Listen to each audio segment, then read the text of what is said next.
Во трката по информации, желбата по секоја цена да се оствари публицитет е во колизија со брзината на нивниот пласман.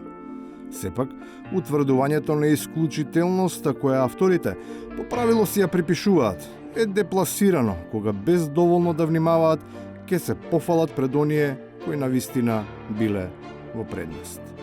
Би започнала со оние информации кои што вчера и ексклузивно Канал 5 ги дознал од околу корупцијскиот скандал во МВР со печатење на возачки дозволи за пари. Една корекција на колешката од Канал 5, пошто не беше ексклузива од Канал 5, туку пред една недела Алстат известуваше за оваа проблематика.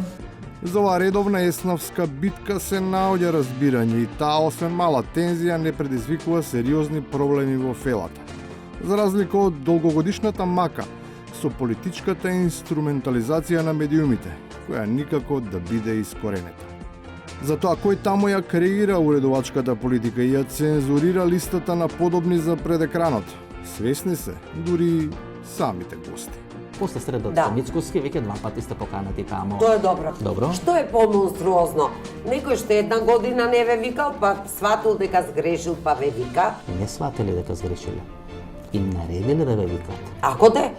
Низ програмата може да се почувствува отпор кон таквиот третман и однесување. Поверојатно затоа, ама без да се сетат душманите. Скришум се апелира за ослободување од уредникот со искрена тага зошто тоа никако да се случи. Трагично е што граѓаните имаа право, има и можност на 15 јули да изберат нов премиер Кристијан Мицкоски. За жал тоа не се случи. Подршка доаѓа и од колегите. И тие имаат сличен став, но одат и чекор подалеку од поставениот предизвик, посочувајќи дека уредникот изгледа не би бил податлив за функцијата, па се нудат себе си како решение кое може да биде спасоносно. Ја би бил подобар премиерот, Мислам дека Но оттаму изгледа немаат слух за понудата. Тие и натаму, таму каде што можат ги кројат списоците, давајќи придонес за развојот на слободната мисла, но никогаш не успевајќи рационално да објаснат кој и каде тоа ним им го попречува. Покрај тоа имаме забелешки на се извинувам.